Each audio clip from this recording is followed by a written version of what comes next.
good morning students. Welcome back to your online tutorial class. In the previous class, we discussed about when and why Delhi was chosen as India's capital, the location of Delhi. Then we discussed about why Yamuna is getting polluted day by day and also saw the climate of Delhi. In today's class, we are going to discuss about the history of Delhi, who was the ruler of Delhi before independence and before the British rule, what happened after that. All these things we are going to discuss today in this class. I hope you are excited to learn this topic. But before starting our today's topic, we will just do the quick revision of the previously learned topic. In the previous class, I told you that before Delhi, Calcutta was our capital of India. But then British government shifted the capital from Kolkata to Delhi in 1911. Then we discussed about the location of Delhi. I told you that Delhi is situated on the banks of river Yamuna in the northern part of our country. Haryana and Uttar Pradesh border the state. Then we saw that there are many reasons why Yamuna is getting polluted day by day. But the two main reasons which we discussed were urbanization and industrialization. In short, human activities are the main reason for Yamuna getting polluted day by day.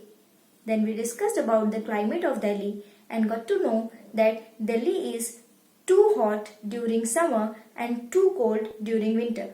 But it is having a moderate and a pleasant weather during October. As in the starting of the session, I told you that in today's class we are going to study about the history of Delhi. Can you tell me why is it important to know a history of a place? Because when we know about the history of the place, we get the detailed information of its past. Like, for example, we can know that what type of people lived there in past, what do they do in the past, what type of food they eat, what type of clothes they wore, etc.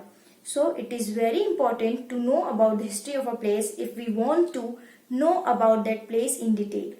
So in today's class, we are going to discuss about the facts related to the history of Delhi.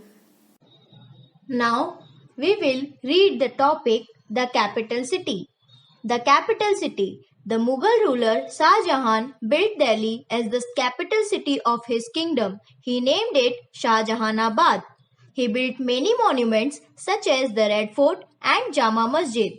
This part of Delhi is called Old Delhi. When the British ruled India, they rebuilt the city by constructing many monuments.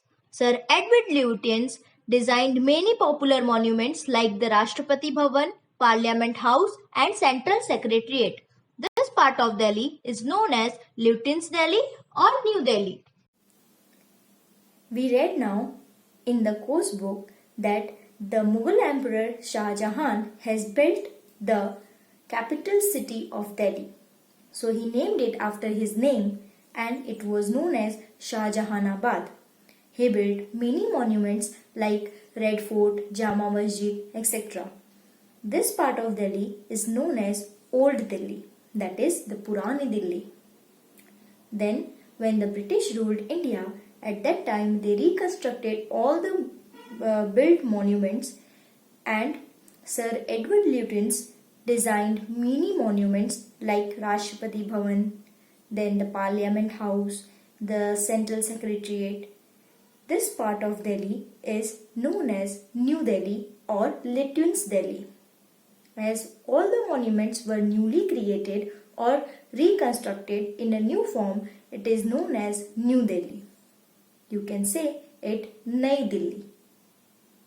So in this way, Lutyens designed all the monuments again and designed many other monuments as well.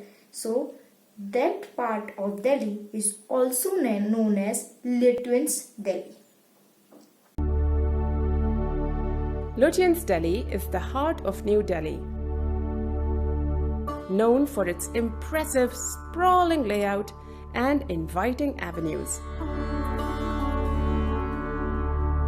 In 1911, the British decided to shift the capital from Calcutta to Delhi.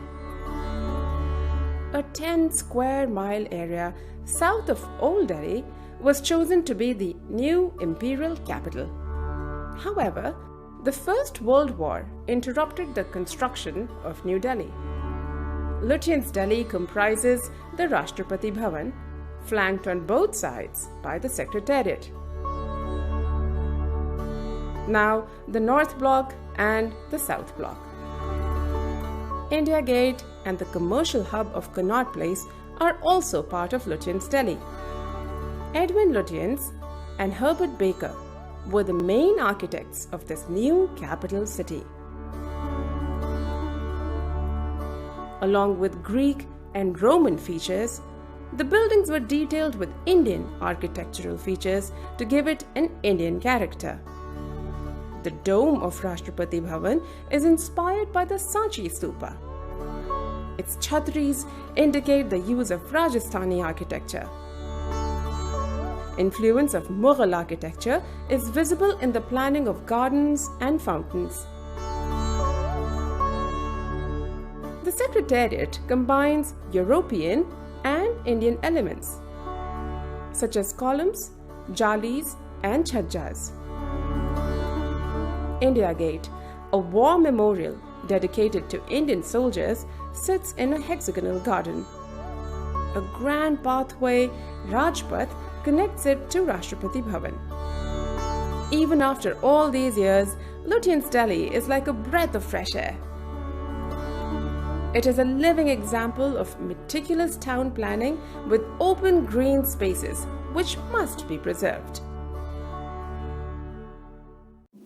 In I Think and Reflect section of the course book, you can see a question, what make New Delhi a capital of India? I have already given the answer of this question in the first video of chapter number 6.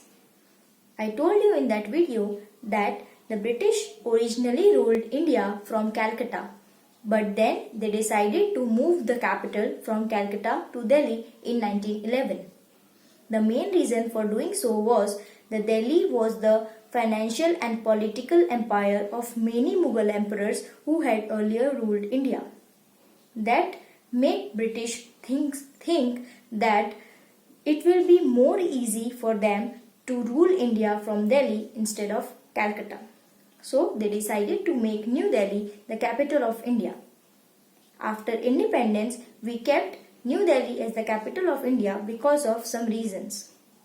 All the main offices of government were established and well maintained in New Delhi. It was not possible for us to make another offices of government in another state. So then all the leaders decided to keep New Delhi as the capital of India after independence too. Thus, in this way, New Delhi became the capital of India.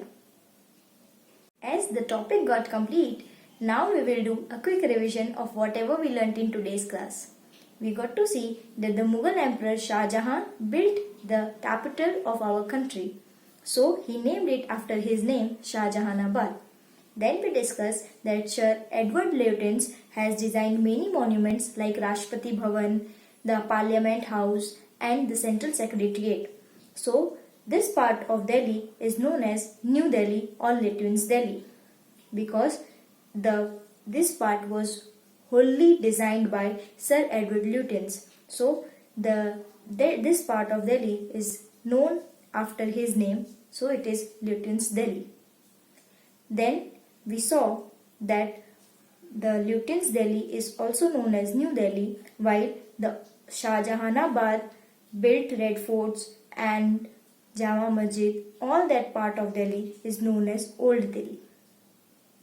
I hope you are clear with Lutyens' Delhi, that is the New Delhi, and the Old Delhi, and you are not confused between both of them. I'll be back with another video. Till then, stay home, stay safe.